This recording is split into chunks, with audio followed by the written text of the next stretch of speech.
Hello, IREM Austin. Can everyone hear me? Can I get a couple thumbs up in our chat? All right, awesome. Thank you, Jess. All right, hello everyone. I'm Amanda Sneed, the IREM Austin's president of 2020. We're so glad that you were able to join us today for our monthly virtual luncheon. We hope that you're able to grab a bite to eat using one of the resources offered in our communication to you, and that you're relaxed in the comfort of your office practicing social distancing or in the comfort of your own home. If you are tuning in the greater Austin area, it is very likely that you're under a tornado warning right now, and you may actually hear some crazy weather behind us as we are talking to you today, coming to you live from our homes. How lovely that we're experiencing weather like this on our webinar today. In the event that we lose connection, feel free to hop right back in the room. Use the same link that was shared through IREM Austin via email this morning, and just jump right back in and we'll pick up where we left off. We hope everyone is well and embracing the time that we're in right now.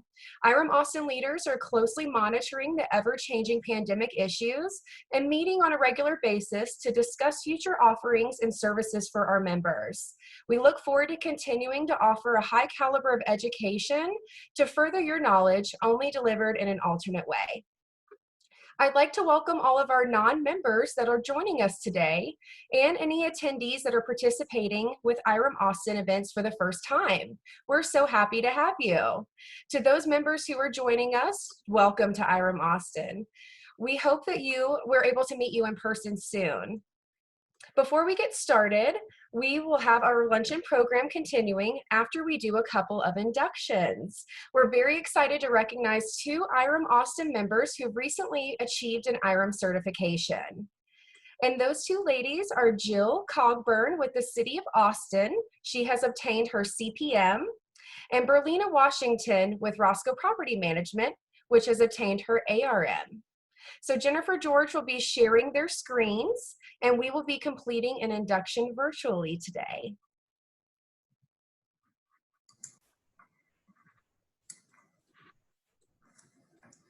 Hi, Jill. Hi. All right, and there's Miss Berlina. Hello, ladies. Hello. All right, are you ready to start your induction? Yes. Yes. Okay. All right, here we go.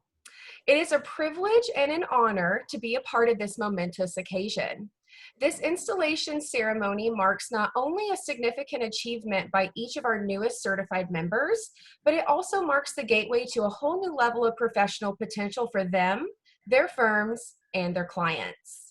As forward thinkers who want to make a difference through professional and ethical business practices, these individuals will help keep IREM as the world's leading real estate management association.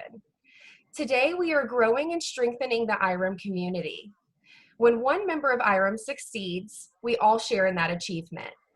It is a pleasure to be recognizing these outstanding colleagues who have demonstrated such dedication and hard work by earning an IREM certification and are now ready to transform their professional knowledge and ethical standards into exceptional value for their companies, their properties, and their clients.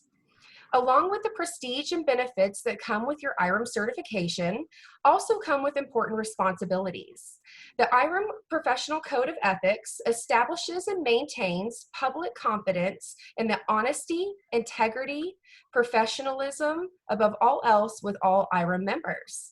By agreeing to adhere to the IREM Code of Professional Ethics, please raise your right hand. All right. Do you pledge to advance the professional real estate management industry, maintain the highest moral and ethical standards, preserve and encourage fair and equitable practices and competition amongst all who are engaged in our profession, to place honesty, integrity, and industriousness above all else, to pursue ongoing education, to comply with the principles and declarations of IREM, and to acknowledge the ethical practices as set forth by the international ethical standards established by the International Ethical Standards Coalition, in which IREM Austin is a member. All right, Berlina and Jill, Do you pledge today to uphold the IREM Code of Professional Ethics? Please confirm by saying I do. I do. I do. All right, ladies and gentlemen, our newest CPM and ARM members. Congratulations to you both. And we're all on mute, but just know we're behind our computers clapping for you like we were together in a luncheon today. Okay, so I have a question for each of you. Jill, do you have any advice or any tips that you'd like to offer to those who are in the midst of obtaining their CPM? I found the Facebook group very helpful. Lots of helpful hints there. And if you're going to take the CPM exam, schedule out your studying with your work schedule months in advance. Great, thank you so much. And Berlina, what about you? Do you have any advice to share on achieving your ARM? Lots of studying and support group. I had a great support system in place. All right, excellent. Well, congratulations again to both of you. Thank you so much, and we hope to see you guys soon. Thank you. Bye.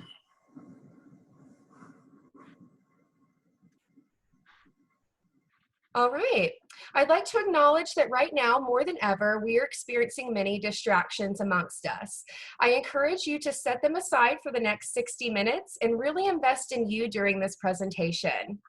Next, I would like to welcome Chris Covo with PJS of Texas, who will be moderating today's panel. Hi, Chris. Welcome to the panel. Hello, Amanda. Hello. Thank you so much for joining us. Thanks for having me. For many of you, this is a familiar face. For those of you who do not know Chris, he is the Vice President of Partnership with PJS, an IREM Austin industry partner, and also a member of the Programs and Trends Committees. So I'd say he's pretty involved. We're so appreciative of Chris volunteering to moderate our panel today. I'll go ahead and turn it over to him. So please take it away, Chris. Thanks so much, Amanda, and thank you to IREM Austin. And very quickly, a big shout out to Jennifer George, our executive director. She helped put this whole thing together so that we can communicate well digitally. Thanks, Jennifer, and thanks to Amanda again and the entire committee who put this together. What a crazy time. Corona has turned our worlds upside down. And the most interesting thing about that for you is that you are critical. You're literally a critical piece to making sure that our economy gets back to work well. Without you, it doesn't happen. And so you need to put on your superhero outfit, take advantage of the conversation we're going to have today, which is going to hit a variety of topics, namely rent and how we're dealing with that and what the numbers are showing, re-entry programs, how do you tailor make those when there's so much information coming at you, as well as communicating with your clients, which of course you know is going to be an essential and effective way to get ahead and plan. But the thing I want you to leave with and I want you to be thinking about is you doing your job well right now is going to allow the Austin economy to recover quicker and faster and put people in a position that we can thrive again. So keep that in mind as we talk today. Briefly, I want to introduce our incredible panelists. Guys, we are so lucky to have these three women here to talk to you about how you can get through this tough time. So really quickly, I want to introduce them. First, we have Becky Heston. Becky is the director of property management real estate, and technically she is the principal, and she heads up the property management part of their business as an owner there at Endeavor. Her career began in 1983 as she covered a full range of real estate services, including management, facility management, as well as retail, office, and industrial property management. Commencing with the opening of the domain in Austin, Becky and her team have become specialists in the management of vertical mixed-use projects. Prior to joining Endeavor in 2007, Becky was a principal at Trammell Crow Company and a managing director of its successor, CBRE. And during her 14 years at those two companies, she provided third-party management oversight to approximately 10 million square feet of office, industrial, and retail properties in Austin and San Antonio. She knows what the heck she's doing, so listen. Second, we've got Sheila McHargue. Sheila is the managing director of asset services for Cushman & Wakefield in the Austin market. and she brings a wealth of knowledge within the commercial real estate industry in her role. Before joining Cushman & Wakefield, she served at Peloton Commercial Real Estate, which was acquired by Cushman & Wakefield in 2019. So her 2019 was crazy, and now the transition that she's been going through. We're very lucky to have her here as well. And lastly, in our multifamily vertical, we've got Kelly Blaskowsky. Kelly brings over 25 years of multifamily experience and has worked with a variety of asset types and clients. And previously, she served as the Senior Vice President, focusing on growing new markets and teams to operate with consistency across the company. In addition, Kelly served on multiple committees and is the past president of the San Antonio chapter of IREM. So we're very lucky to have her here as well. So let me pull up my screen.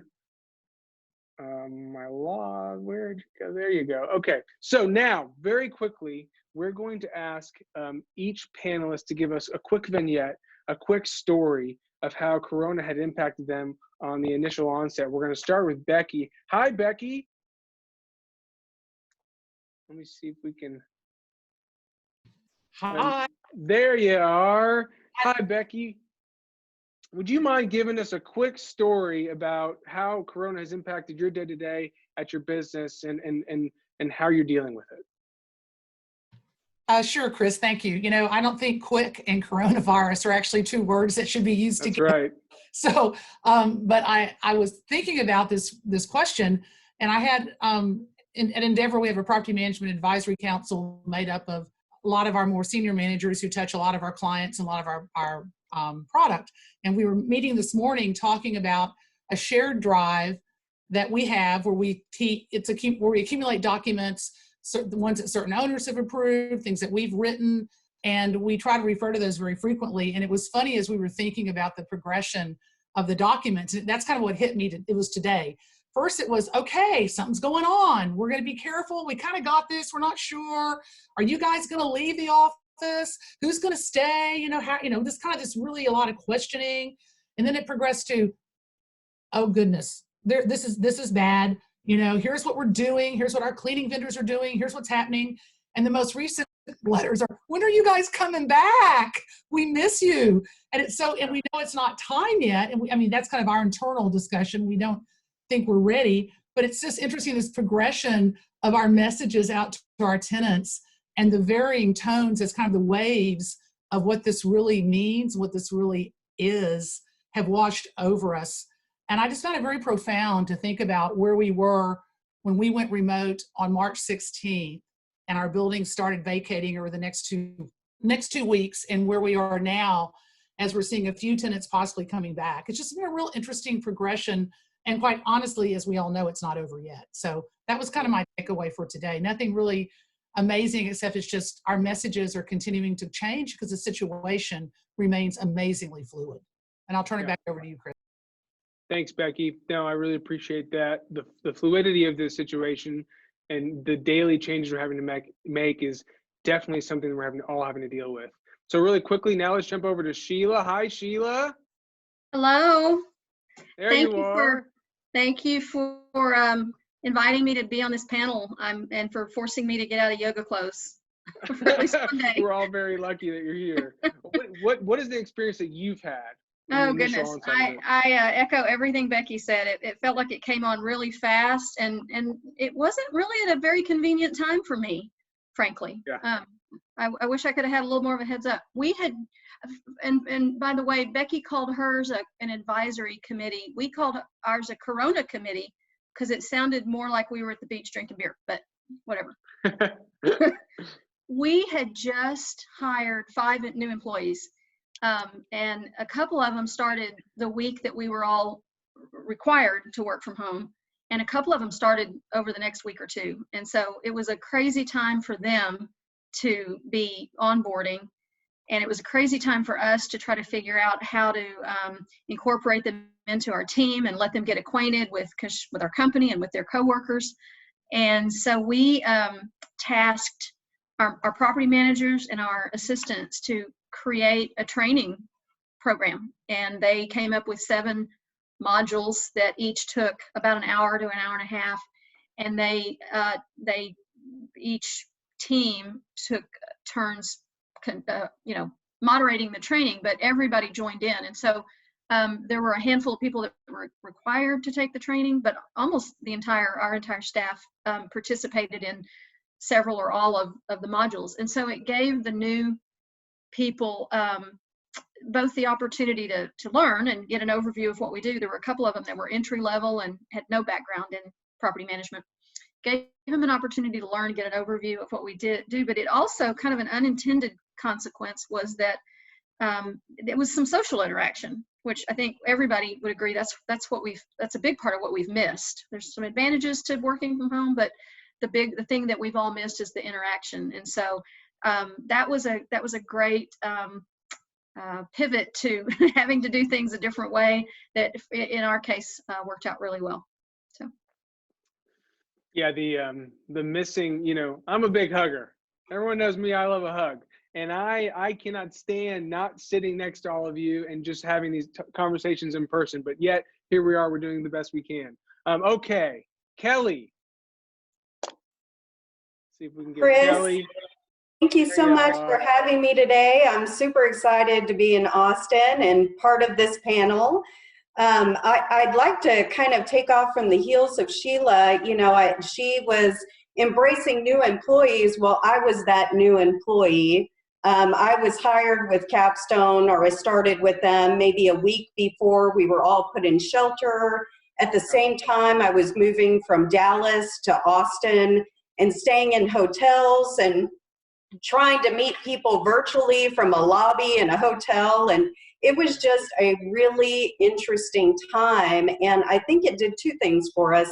One, it helped me to develop relationships pretty quickly with my team members, but even help identify some of the gaps in our technology to assist our teams in really managing their relationships, whether it was with residents, their supervisor, ultimately, how do you keep the wheel to keep on moving so that we're focused on the business at hand and continuing down that road. So it was a very interesting experience. And I'm anxious to get back to some normalcy, quite frankly. Yes. Thanks so much, Kelly. Thanks for being here. Really quickly, everybody. I was meant to do this earlier. On the bottom of your screen, if you're on a computer, I'm not sure what it looks like on a phone or an iPad, there's a Q&A tab. If we want you to submit questions. So what we're going to do is we're going to go through, we're going to have the presentation. Each panelist is going to talk about a topic. After we conclude that, we're going to go into question and answer. And we want this to be a discussion. It's going to be more fruitful with the discussion. So please, there's a Q&A button. That's where you're going to submit your questions. And then I will take those in turn and ask the panelists. And so if you have a question and it's specific to a panelist, just ask your question and say for Becky or for Kelly or for Sheila. So keep that in mind. You can start populating that now. If something pops into your brain, type it in there and it'll create a little queue and I'll be able to see it. Does that all make sense? I'm sure you're saying, yes, Chris, it does. Okay, so we're going to jump with our first question, our first topic. Becky, one of the big topics in the market is, are people paying rent? How has the economic turmoil impacted Austin and in the office space, in retail, suburban versus downtown? What are rents looking like, and what do you think that shows for us in the next 6 months?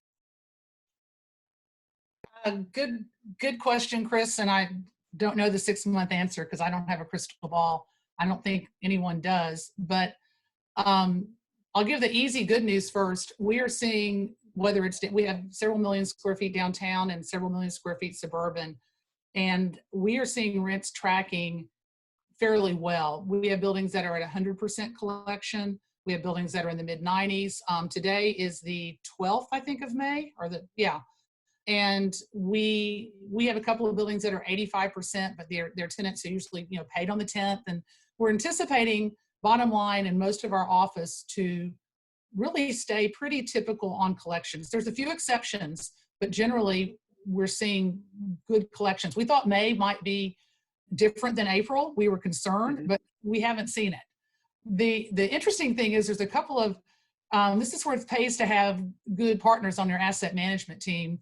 We have one asset, and some people on the call will know what it is, where a tenant said, they do consulting with a certain retail industry, and so their revenues right now are impacted. but our asset management team knew that they had been funded by some really deep pockets partners. And so when they sent in their, poor, pitiful me rent abatement, the asset management team pushed back and said, no, we know that you have funding. We're in the same boat as you guys. We have a mortgage, and we don't think that your rent relief is well-founded. And again, this was on the office side, and I'll go to retail in a minute. And they denied it, and the tenant ended up paying their rent. But it's interesting sometimes that who you know can be really important. On the retail, now for the bad news. On the retail side, bad news. Mom and pops are dying on the vine. Please buy takeout if you can. Peach Tortilla has a great takeout. Suerte, there's so many great restaurants in town that are trying to survive. We're seeing collections we have a complete collection spreadsheet, and I would really recommend that if you're, by the way, can people, would this be appropriate to ask people to put on chat if they're in retail? I'm just curious how many people in the office on our call are office versus retail. And I think a lot are office or multifamily. And if you're retail, I see the numbers right now. We are at 21. If you're retail, just type in retail, because I'm kind of curious about if we have very many retail people. If you're retail, the idea of keeping a tracking spreadsheet is amazing. And we have found it so helpful because we have different people cutting different deals. Our retail collections are running at about 50%. Depends on, we have some shopping centers that are 0. Little mom and pops, if they get their PPP loans, they often are able to pay, at least pay something. A lot of people have agreed to pay triple nets. The deals that we're seeing in the market tend to be 3 months abatement of everything tacked on to the first quarter of 2021. If I had to say what is the most common retail deal, that would be it. Seeing other things very specific to different tenants. So it's all across the board on that, but the tracking sheet so that we can keep people knowing what the tenant has paid, what they're saying they're going to pay, the notes section is just incredibly important for our team. Interestingly, I took some notes from some emails we've had. There's a lot of retail tenants taking advantage of the situation. Starbucks, Ross Dress for Less, Sherman-Williams, a couple of ladies, soft good stores have all sent out form letters saying, hi, Mr. Landlord, we can't pay our rent, just letting you know. And so there's just a ton of work right now for the retail team to dig through all those letters to respond. Interestingly, Endeavor took the position that we were not going to reach out to tenants and say, how can we help you? Because we were afraid of a lot of our nationals, a lot of them are publicly traded. It's not, is it really a landlord's job to save a publicly traded company? I mean, there's a lot of, it's a lot of questions. We spent hours on the phone when this first started happening the 3rd week of March, deliberating how are we going to respond, because we knew the waterfall was coming on the retail side. So we started our tracking sheet. Every time a tenant reaches out, we do respond, but we did not send out a blanket letter saying, can we help you? Because we were concerned that some companies would use that as a lever to start trying to take advantage of landlords. And landlords also have mortgages. Landlords have responsibilities, property taxes, et cetera. I think that pretty much sums up. If I missed something, happy to answer questions later. But good news, office seems strong. Bad news, retail is really struggling. And I think Kelly will speak to multifamily stats more than likely.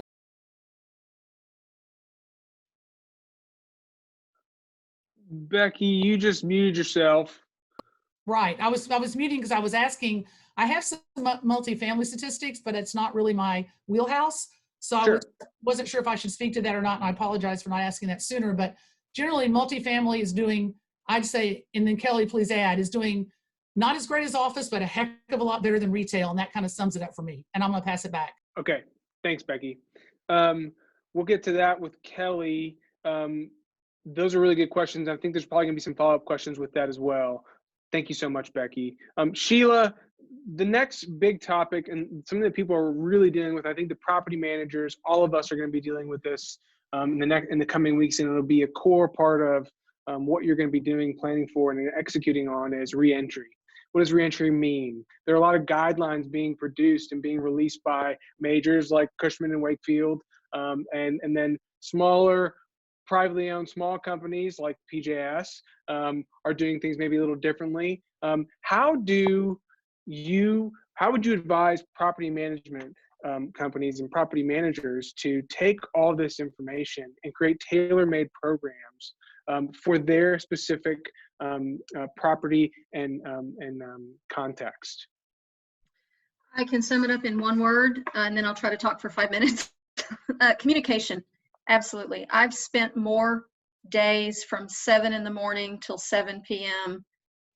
just talking on the phone, doing nothing but talking on the phone, because we had just gotten the buildings somewhat closed down, and we had about a day and a half to take a breath, and then we started hearing about plans and efforts to open them back up. And we all said, everyone I talked to said opening them back up was going to be a lot more complicated and time consuming than closing them down. So as you mentioned, my company has dedicated a tremendous amount of resources and man hours and revenue to creating some guidelines. We benefited from having a big presence in Asia. And by the time the US was ready to start thinking about opening buildings back up, Cushman had opened up about 1,000 office buildings. And so they brought a lot of lessons learned, a lot of practical experience to the process of developing these guidelines for the Americas. Everything from creating a 6-foot office template that was designed with our partners in Denmark, to creating a 36-page recovery and readiness document with webinars. They invited our clients, they invited other real estate providers, all of our employees, tenants. It was open to the public, and it was great. It was well received, but it created a firestorm of requests, particularly from our asset managers, some of whom had their own protocols that we had to take ours and adapt, and some who had nothing. Some of our smaller investors and real estate owners just had nothing and said, that's why we hire you. You guys tell us what to do. And that ranged from, they heard that maybe one step was to stand at the front door of the building and take temperatures. And so the asset manager was like, okay, I guess the building engineer is going to do that, or the property manager is going to do that. And we had to say, no, we're not. Under no circumstances are we going to stand and take temperature. But we had to figure out what that looked like. A lot of the protocols were suited really well to a downtown Class A high-rise with one big lobby and a security desk that greeted the public, and they had to sign in, and so there was a way to kind of control that access, but not so much to a 12-building office campus in Central Austin with a 4-man property management team. So there's no way that we could monitor how many people got on an elevator cab at one time, or tell them where to stand, or figure out who was going to take the up one stairwell and down the other. I mean, there were just a lot of logistics that were not a one-size-fits-all. And so we have spent a good amount of time internally on calls, dissecting this information and figuring out how to tailor it to individual buildings. And then we've spent a lot of time, our approach was to start with talking to our tenants, just reach out and talk to them about who's coming back. The majority, when the governor started phase 1 of the reopening on May 8th, the majority of our tenants said this is not going to mean any change. It was still limited to essential businesses. Those essential businesses in our buildings had already been running a skeleton crew, and they weren't planning to add much to that. So that has given us an extra couple of weeks to take all of this information and like you said, tailor a plan to every building with input from our tenants about what their plans were, what they needed, and then take all that to the owners and draw up a plan for them to review and have it ready to roll out May 15th, June 1st, whatever that's going to look like. So I would say the challenges, communication has been a big one. I think that one of the challenges is still fear. I think there's still a lot of uncertainty about who's coming back to work. I have to just give a shout out to all of our building engineers, every company, because they've been on the front lines the whole time. We hear a lot of, God bless our medical care providers, our nurses and our doctors and our janitors, but I don't know that the building engineers have gotten the kudos that they deserve for being in the buildings, whether they were occupied or not. And so there's still a lot of uncertainty, a lot of fear, really, surrounding the idea of doing our jobs when our tenants are back. So that's a big one. trying to get our hands on all of the personal, the PPEs and the cleaning and disinfecting supplies and everything that we need, the signage that we're going to need to put these plans in place. I touched on the client expectations a little while ago. Now we're looking at when we reopen our corporate office at 25%. Who is that? Who wants to come back? Who can come back? Who can do their job just as well from home? And so we're working through that. And then we can't forget we still had our day jobs to do. This all, like I mentioned earlier, this was not a convenient time to have a pandemic. We had to get CAMREX done, and that this pandemic became a full-time, all-consuming, 24/7 job. And then you throw in, CAMREX, TI projects, capital improvements, crazy tenant requests. I mean, it's felt overwhelming at times, but I think, like I keep saying, I think we just had to break it down, and that we were talking to our employees, talking to our tenants, and talking to our owners, and really working to be flexible and take all of the resources that were provided to us and come up with plans that made sense at the individual building level. Yeah. Thank you so much, Sheila. Two things that pinged me in your comments, which were wonderful. This idea of managing fear, and property managers, all of you are being put into a situation where you're advising the owner and the asset manager on what to do to be successful and safe. And then you're turning around and you're advising tenants on how to be safe and what they can or should do, and how you're going to protect them. And so you're put in the center of managing fear, which is whenever fear is involved, logic goes out the window.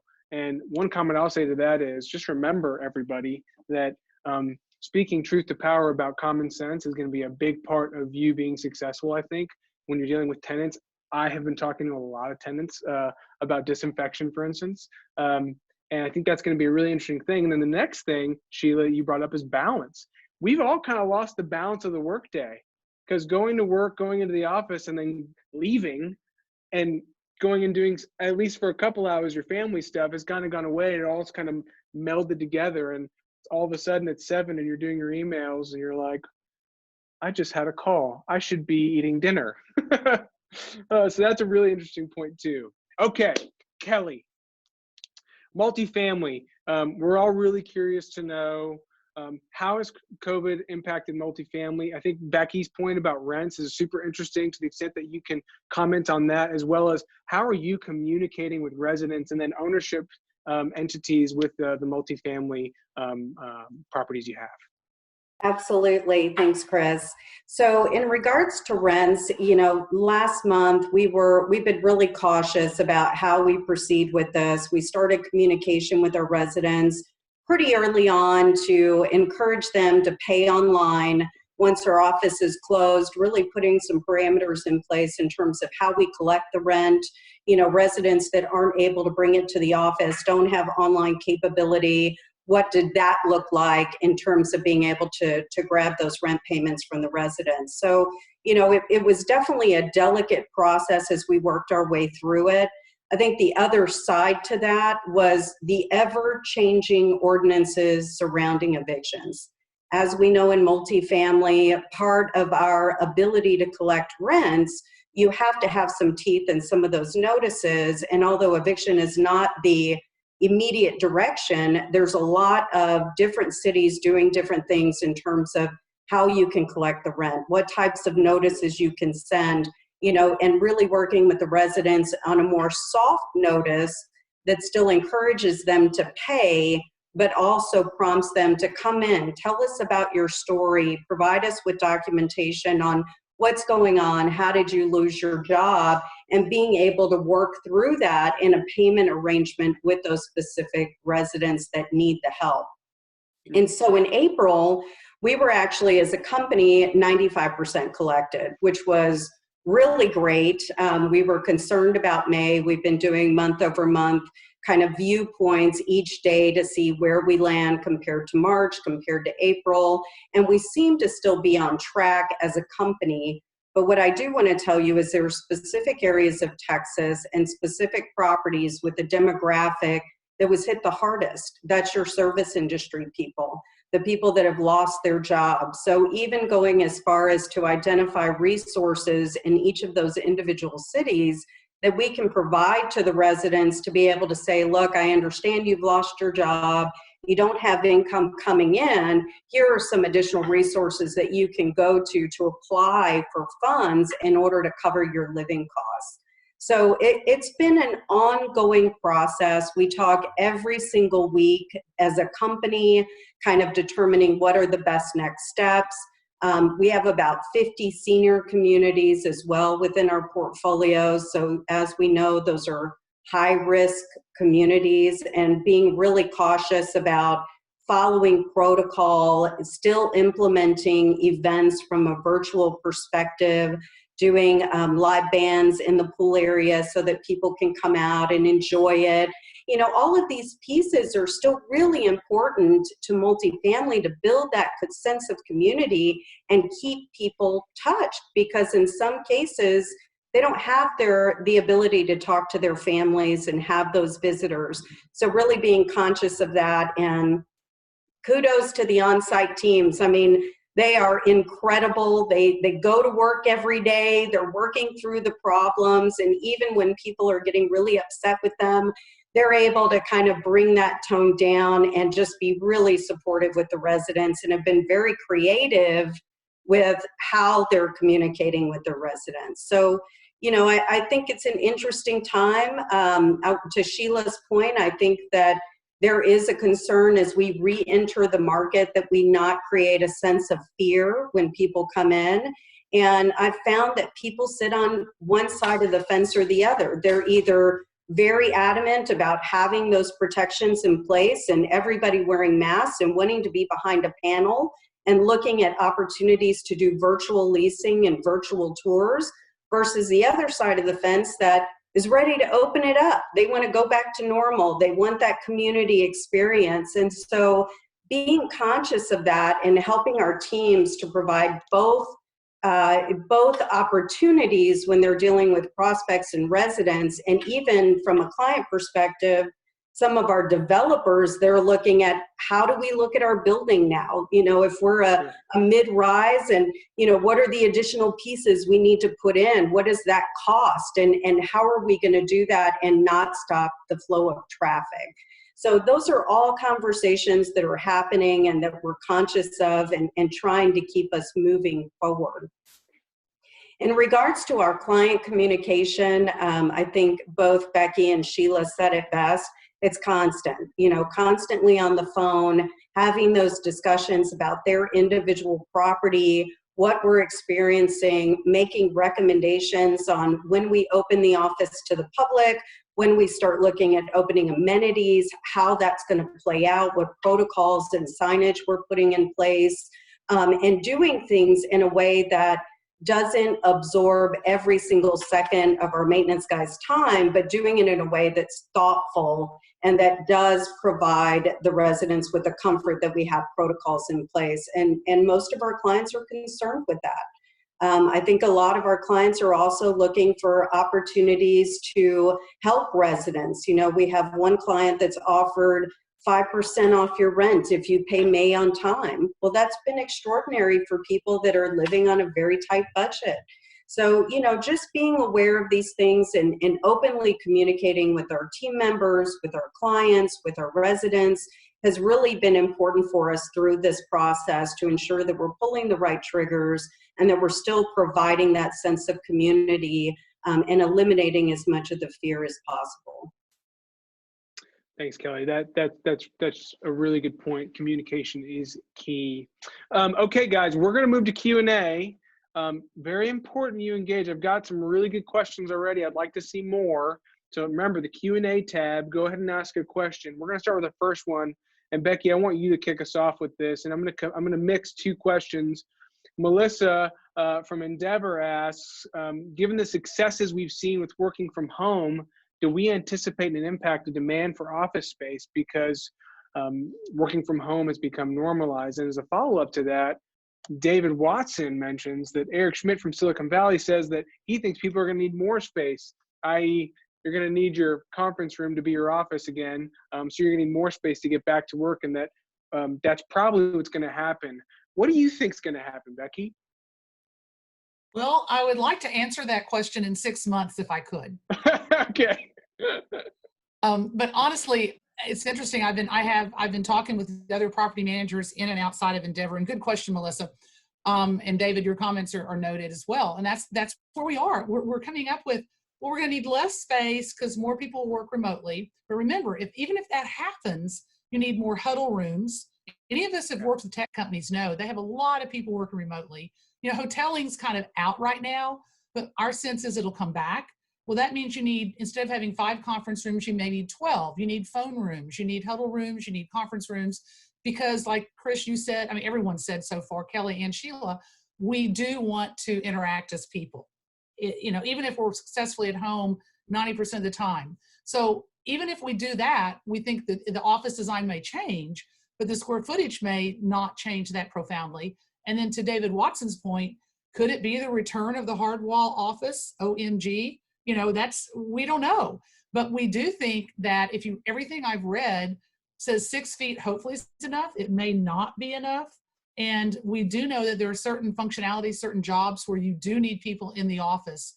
So I think the question's out there. So my answer right now, if someone says you have to give me an answer right now to win the prize, I would say I'm predicting a change in office design and a change in the functionality within that design.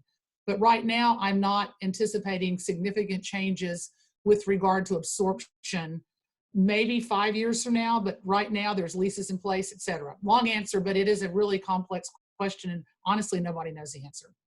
Yeah, no, I think that's fair. Sheila, do you have anything to add to that? No, I think Becky covered it. Great. Well, I have a question for you, Sheila.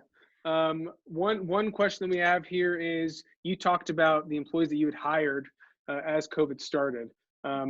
Are property management firms hiring now, and how are they handling the need for personnel on properties, especially as likely there's going to be maybe possibly a higher need because of all the things that are happening at properties now? And how's that being balanced with asset managers and money?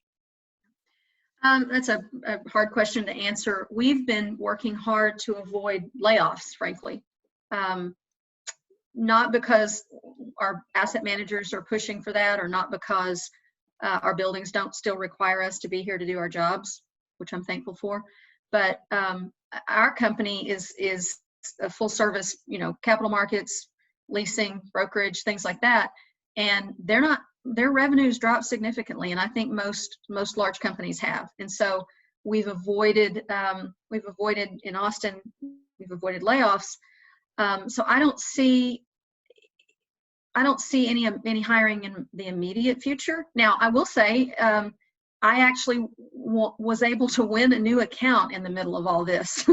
So that's, on the leadership calls that I'm on, where we talk about what we have in our pipeline, it's a big nothing.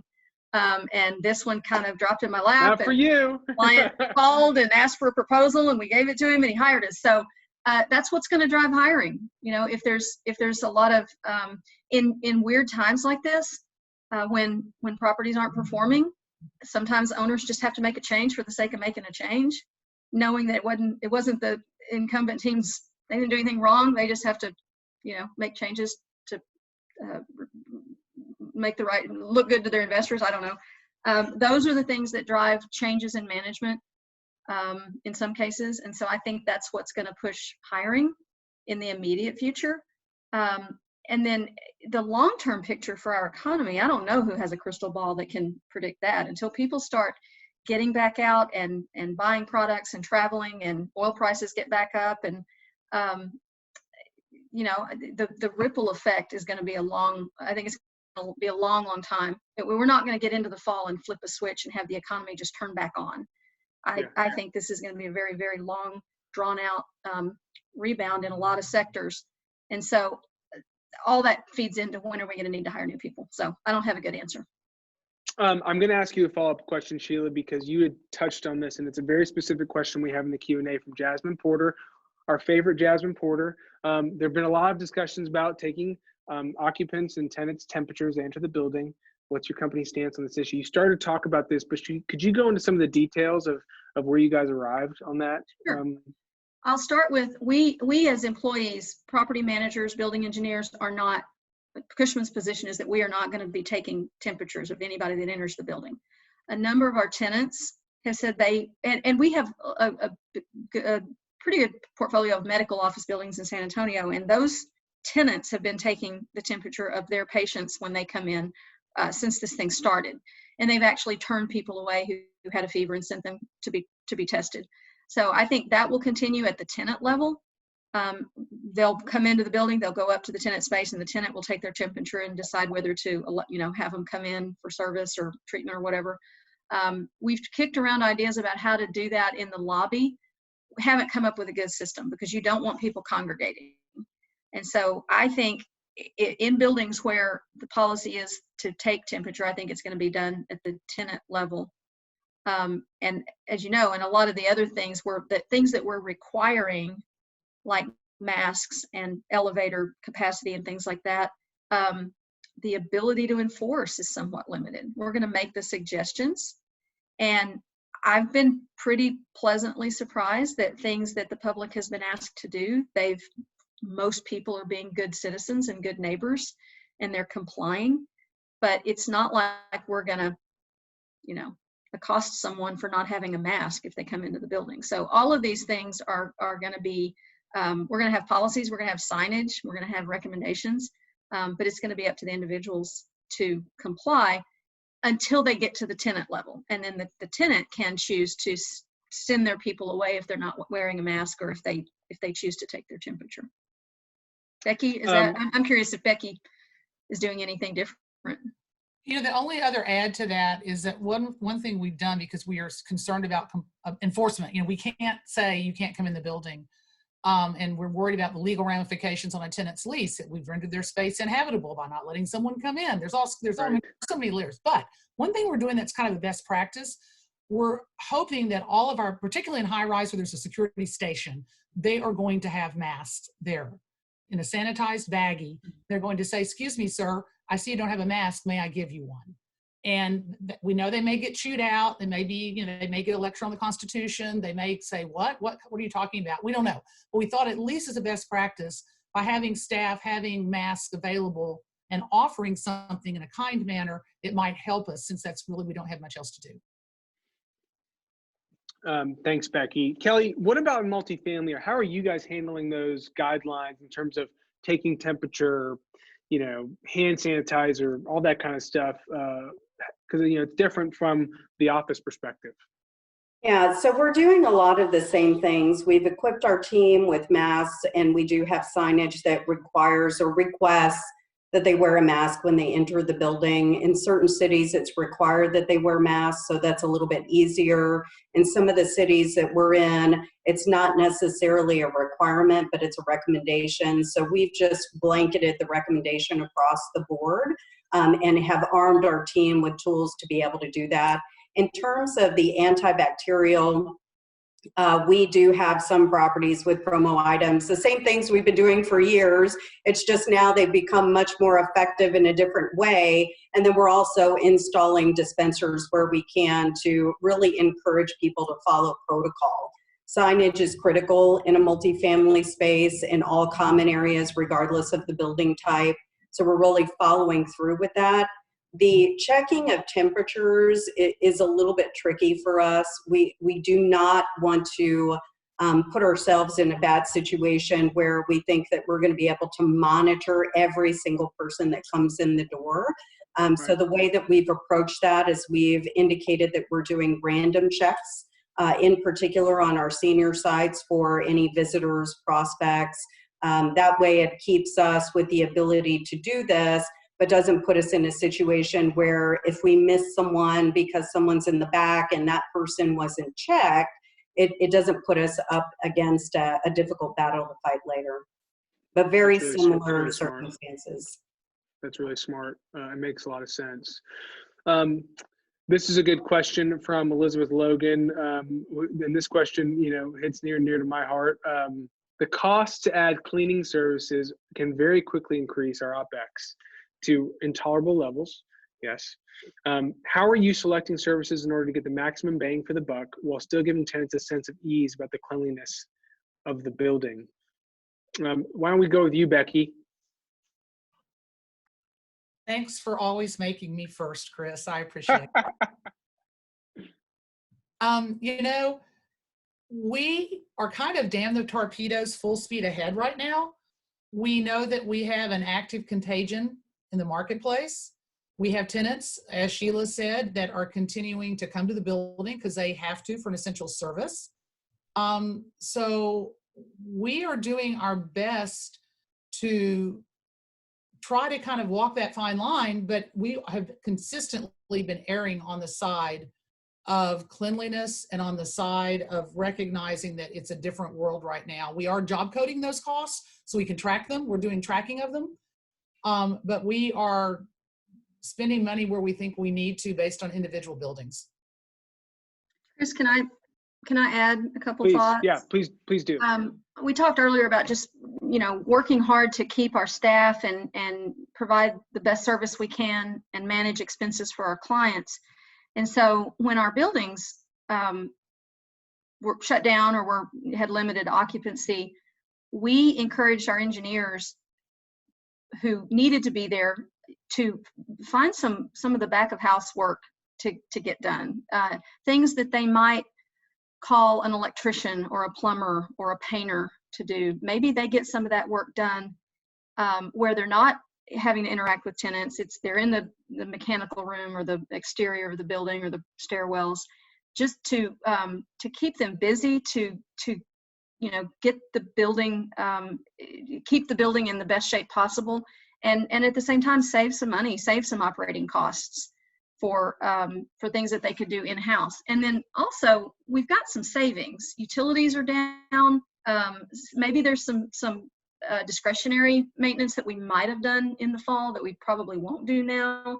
So we've, across the board, we've seen savings that I think will offset the additional cleaning cost when the tenants come back and we're having to do, you know, we're going back to the full scope that the night crew does under our contract, and then we're adding more intensive disinfecting and cleaning the touch points and things like that, an added layer or two of cleaning. I think some of those costs will be offset by the savings that we've realized. Yeah. And because I can talk about it. Don't get carried away there, Mr. Covo. The good thing is, and I'll say this really quickly, because I think this is important for everybody, is that the cost of disinfecting is going to go down as this thing normalizes, as more equipment becomes more available, as me and other cleaning companies get better at it and figure out how to do it well within the confines that are going to become normal. Tenants are going to decide what they care about as they come back. And that's a big key, I think, to you communicating to them about how to make sure that they, again, managing fear, how they feel safe. Well, we can do X. This is your base building. And they're going to be working on high touch points in the common areas. But if you want to do more in your space, here are the options we have. And we'll work really hard to make it work for you depending on your needs. So, and that's you talking to your tenants. Doesn't matter who the cleaning company is, me or someone else, PJS or someone else. So keep that in mind. Again, I think it's about managing their fear and also just reality on the difference between disinfecting and sanitizing, et cetera. Another question, kind of follow up to that. I think this is Debbie Layton. Has anyone put any thought into how they might open a small office fitness center that operates on its own? How do we do this with the requirements in order to keep everyone safe and healthy? And how do we limit the number of people using the gym at one time? Kelly, you might be thinking about this a lot too, because fitness centers are probably very important to your products. So we do have quite a few fitness centers on our property, and we've talked to our clients about creating some social distancing, which in some cases may be removing a few pieces of equipment in order to create that space. In addition to that, we're working on signage that encourages people to utilize some self-help items. So wiping down the machines before you get on, wiping them down after, having a routine for maintenance to jump into that fitness center. I will tell you that right now all of our amenities are still closed. We're waiting for May 18th based on, the governor of Texas and his second phase date of opening to kind of gauge what those results are. Once we know for sure that things are going to be opening up a little bit further, we're going to pull the triggers to open up those amenity spaces. But that's really where we're headed, is some self-monitoring. Most of our fitness centers are in clubroom areas where the office team is operating. So they're able to also help monitor that to some degree. But the signage and ability to provide those wipes and antibacterial is really the key to this. That's a really interesting point, is availability of products to actually be effective in your day-to-day operation. For instance, wipes, hand sanitizer. You all know about the hand sanitizer. Shannon Harris from ECR actually just asked this question: how's everyone going about taking measures in their commercial properties with janitorial, past that, in upgrading HVAC filters and hand sanitizing stations, and then educating their tenants on dealing with just the bottleneck of getting those products right now? My sense, Chris's sense, PJS sense, is that it's going to open up in the coming weeks. I don't know if it's going to be 6 weeks or 4, but that there will be a day where the suppliers start going, okay, we're going to start releasing this stuff now that, we feel comfortable, and we're not going to be the one that got in trouble for not sending it to first responders. Becky, how are you guys thinking through this at Endeavor? Chris, first of all, I want to go back to the fitness center. Yeah, sure, please. Because that kind of ties into a lot of this. Fitness centers honestly scare me to death. Mm-hmm. Not, I haven't been in one in a while personally anyway, but honestly, I'm wondering if, Gold's has announced that they're closing 38, I think, of their fitness centers across the country. We have some in our portfolio. They've told us they're going to keep them open and reopen when they can. We are keeping our internal fitness centers in our buildings, this is commercial, closed through phase 2, because we, like Kelly, kind of want to see how this rolls, what's going to happen with the infection rate. We know that people don't want to work out with a mask on, there's a lot of reasons anyway. So with regard to that, I just want to comment on that.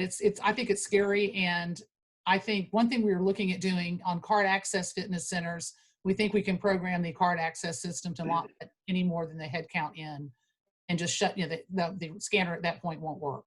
Kind of like you do in a parking garage when you've got nested tenants in a vertical mixed use situation. So that's what we're working on some, but we're not even there yet. We're not ready. With regard to supplies, we've been kind of I think we now have, I personally have like 500 masks at my house if someone needs them. We've been ordering thousands and thousands of masks. Chris, your company, PJS, has been so helpful. Disinfectant wipes are more valuable than gold. We've gone from toilet paper to disinfectant wipes. I think the next one's going to be sirloin. So, we flow through these things, but PJS has been helpful. We're ordering all kinds of PPE, and we want to offer it to our employees. We're ordering shields for desks. We're ordering face shields, because even if they don't want to wear it personally, this helps with that fear factor, which is so on our minds, of getting our employees comfortable, because, eventually we are going to return to work. And will this be like the bubonic plague, which is still, out there in the world? Cholera is still out there in the world, and we just have to work against it. Are we going to find we don't know. There's so much we don't know. So all we can do right now is work with what we do know, which is PPE. Wearing a mask works. Wearing a face shield when you're intubating someone works. Not that we're doing that, but if employees want to wear a face shield with a mask, we're going to offer them that option. So we are just collecting things maybe a little bit over the top. But again, our take on this right now is we're going to do everything we can to get our employees comfortable so that our customers can be well served when they decide to come back to work. With regard to filters and things like that, we're being very cautious. MERV, everyone wants us to put in some MERV filter that's so thick we would impede airflow. And we all know that airflow is important. We've flushed all of our buildings. We're doing filters pursuant to ASHRAE and OSHA regulations, CDC. But we're very careful to interact with our building engineers and our citywide chief so that we put the right product in the air handler systems so we don't end up strangling something and actually making something worse, because airflow we know is important. Outside air is important. It's going to be 100 degrees in 2 weeks or maybe tomorrow. Who knows? And we've got to work on how we're going to integrate all of that. And back to the communication, we're on calls about this 2 to 4 times a week.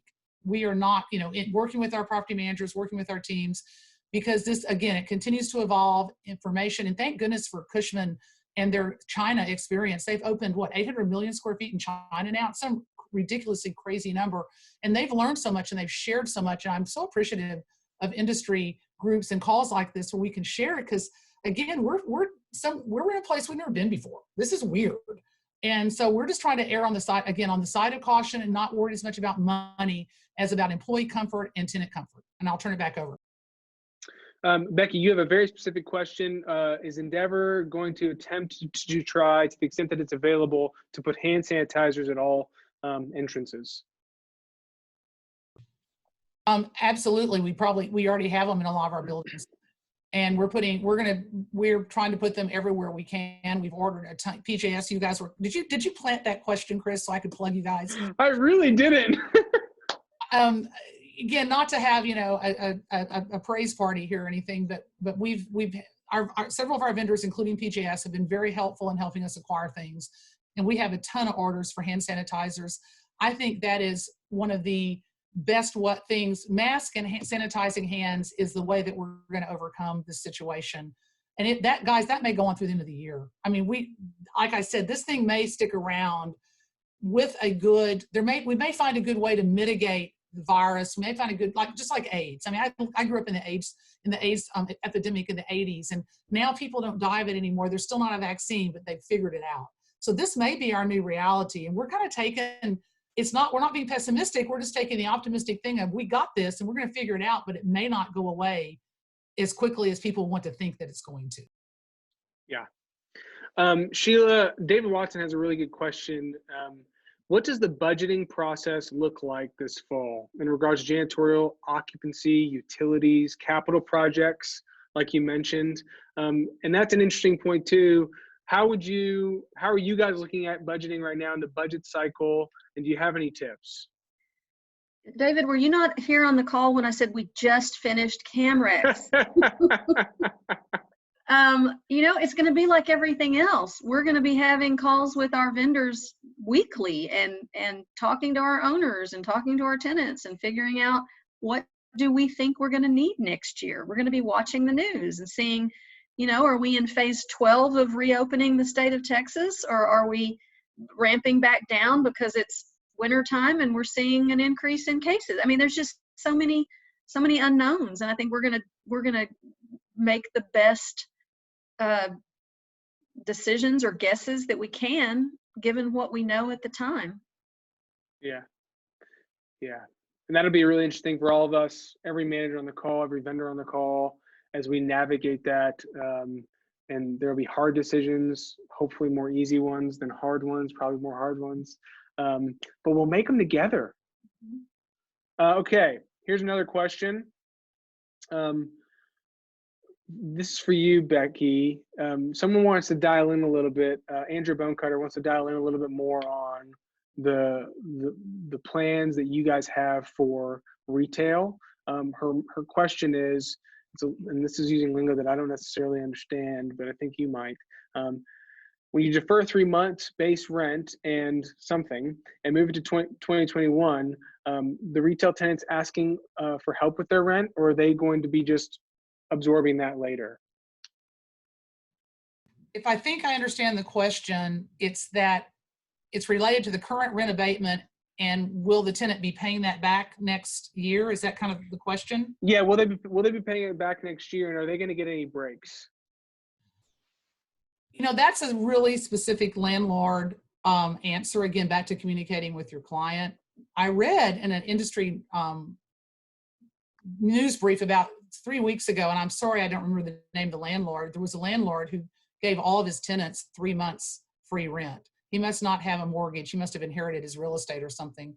But generally, we are deferring rent now and rolling it into 2021. So like they would pay, for example, let's say that their rent was $15,000 for the 3 months. That $15,000 would either be spread $5,000 a month over the first 3 months of 2021, or it might be spread out over 12 months. Again, it's a landlord decision, but we're deferring it to the new year.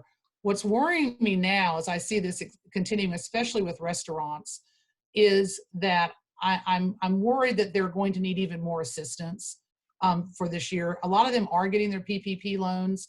A lot of them are large nationals, like True Food Kitchen is reopened and doing takeout, and they're doing amazing. I tried to order from a local tenant the other day for a Mother's Day brunch, and they were sold out. I mean, so a lot of people are stepping up, but I am a little worried. If we deferred April, May, and June, what does July look like, especially with the separation orders? If we still have to maintain the 6 feet, a lot of restaurants are going to be at 50% occupancy, even if they're allowed to go to 100%. We're not going to, again, back to the user's comfort, we're not going to be comfortable sitting 3 feet away from someone anymore, at least for a long time. So I don't know what that looks like, but I hope that answered the question with regard to kind of what I'm seeing as what I would call the generic platform for rent abatement. There's a myriad of other ones, but that's the most generic one. Another question, we're going to do about 2 more here, and then we're going to start to wrap. Another question, I think this is a very good one, and it's from Candace Vickers. What do you do, and what is the obligation if you have a confirmed positive case in your building, either a tenant or a vendor or one of your property managers? How have you handled that so far?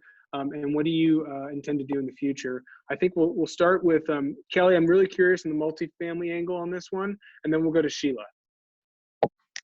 Chris, I am so sorry you cut out right in the middle of that question. Can you repeat that one more time? Yes, of course, of course. If you have a confirmed positive case in a building at a complex, how have you all handled it in multifamily context? Yeah, so that's a great question, and we've been blessed because we've experienced this twice. One that was actually diagnosed with the virus, and then one that was exposed to it and had to be put in 14-day quarantine. Both of these properties were senior communities, so it was even more inflamed just because of the high risk there. And so we did communicate to all of our residents. We made sure that they understood kind of the dynamic there, and then re-emphasize the reasons that we had the protocols in place. And so we haven't seen it spread anywhere else. We haven't seen any additional cases reported, but our residents have been very responsive to the communication and making sure that they're practicing their own social distancing and following the protocols that we have in place. So we've been very fortunate in that way. One more thing I want to add to that. Sure, Kelly. One other side is that we did have an employee that was diagnosed with COVID-19. And so in order for us to protect the other employees and make sure that we're limiting the exposure, we are working in shifts. And so we have shift A that works a certain number of days. We have shift B that comes in order to keep their hours equal. We do have quite a bit of opportunity for them to work from home and complete follow-ups and different things that they would do in an office setting anyway. But spreading out our teams and doing this in a shift work situation where possible really helps us to isolate some of those incidents so that less people are exposed and we have less people that have to go out in that 14-day quarantine period. Sure. Sheila? So I hate to say this out loud because I don't want to jinx myself, but we've had a number of suspected cases, but I don't believe we've had a confirmed case in any of our buildings. Our policy with Cushman is that if we had a confirmed case, we were to, I believe, contact the CDC and report it. We had a point person within Cushman that we were to, contact and get advice in a case-by-case basis. And then we would talk to our owner, and I know there were a couple times when we had suspected cases that the owners opted not to report that building-wide to all of the tenants, and then it was never confirmed. So that was our policy. And had we reported to anything to the tenants, it would have been obviously not identifying the person, not identifying the tenant that they work for, but identifying that someone in the building, maybe on a certain floor, had been confirmed. So that would have been our direction. I want to speak to this just really quickly because we've dealt with it a lot. We are what PJS does. We are kind of at a crossroads where we get the call when someone is a confirmed case to go and disinfect afterwards and alert our people who are in the building. So one thing I would encourage is, as a company or for your specific property, have a very easy decision matrix. If a vendor gets it, this is what we do. We alert customer and client, we alert owner immediately, but the decision to alert clients, tenants goes through this little employee, XYZ happens after this. That has been very helpful to us, both when there's a confirmed case at an office space, and then we're going to decide how we're going to address it with our people, as well as if we've had a confirmed case, and we've had 3 across the city.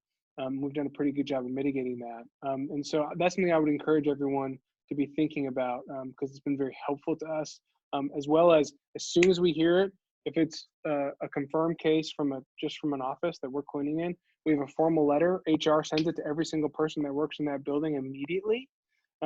They're alerted, and then decisions are made, and then they can make decisions for themselves as well. Interestingly, I think for all of us, vendors and property managers, almost all of us are considered critical.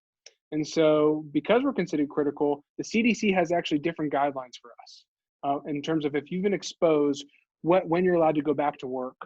So check that out on the CDC's website. You can just Google CDC critical workforce guidelines. And that's a really interesting way to kind of start to think about this for yourself. And Chris, you mentioned, and I forgot to mention this, on our checklist was to communicate with the vendors who might have worked in the space or come in contact with the individual who was confirmed. So I'm glad you reminded us of that. Okay, let's see. One more question here. And I'm going to do this one because it's super interesting. Michael O'Shea, everyone knows and loves Michael O'Shea. Has anyone tested at their properties UV lighting for disinfection? What do you think will be the most effective use for commercial space, portable machines, or permanently installed UV lighting? This is really interesting, Michael. A lot of customers have actually asked us about this, if we're going to get little wands, but which is something that is a big consideration. But from your point, just installing it into the building system is super interesting. Have any of you thought about that? Yes. We are working with a mechanical engineering firm on designing a UV light system that could be applied to the HVAC filtration systems. It's a real long shot. It may be real expensive. We don't know anything yet, really, but it is, we're looking at all ideas in case the world of, I hate to even say this, that in case the world of, and Sheila and I were actually talking about this the other day, so I can say it came from her. In case the world of pandemic becomes kind of a new normal with global travel, with the way the world works, do we have to continue to be ready for these things going, Hong Kong's through their 3rd or 4th one. Asia's used to this. They wear masks as a part of life. So we're looking into it for that. We have not looked into it for actual cleaning, like someone walking through a space at all. We're only looking at it in the HVAC application, and I will certainly let people know if we feel like we've come up with some interesting information. Cool, very cool. One more question. I'm realizing we have more time. Kelly, how is COVID impacting leasing apartments, and what are creative ways that you're getting around that right now? Yeah, so that's a great question. Housing is still needed, right? So people are still looking. We're doing a lot of virtual tours. We're also looking at doing self-guided tours. In some instances, we've already released that. Quite frankly, that was something that was in the horizon last year, and some of us were a little hesitant to roll that out, but based on today's circumstances, it makes a lot of really good sense, and we've had great success with it. What we have noticed is that the number of people that are inquiring into the property has dropped down.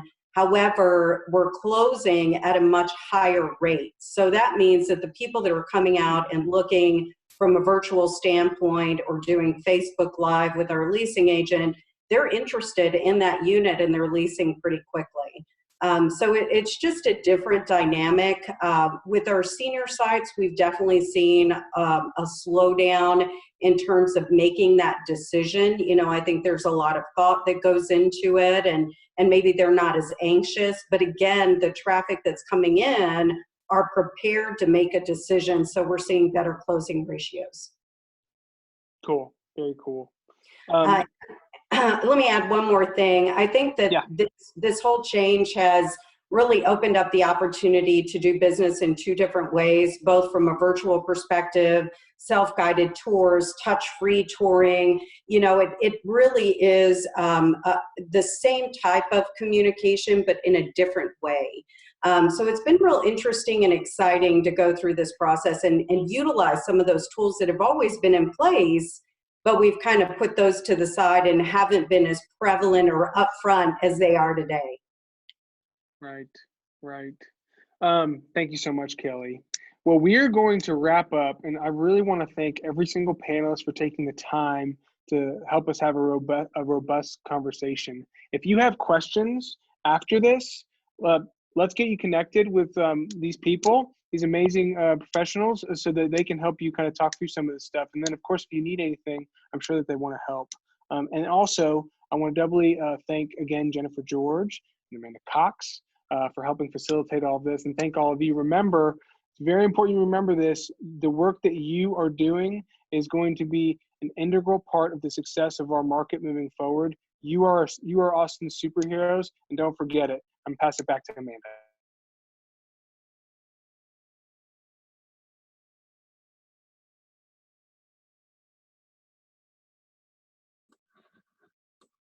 Are we there? I'm seeing Chris frozen on my screen. Okay, awesome. Thank you again to our amazing panelists, Chris Covo for moderating this discussion, and to Kathleen Goddard, our IREM Austin Programs Committee Chair, for organizing this insightful discussion. Always check the IREM Austin website and social media pages for upcoming events, classes, and all things IREM Austin. Any of our new educational offerings that are rolling out, we will have on our social media pages, and we look forward to engaging you in the future as much as possible. Also, a quick reminder that we will not have a luncheon in June, and we look forward to hopefully being able to revisit again in person at Maggiano's in July. Stay tuned as we keep those updates coming your way. We appreciate you all for joining us today for this virtual luncheon. Please stay well and take care. Until next time. Bye, everyone.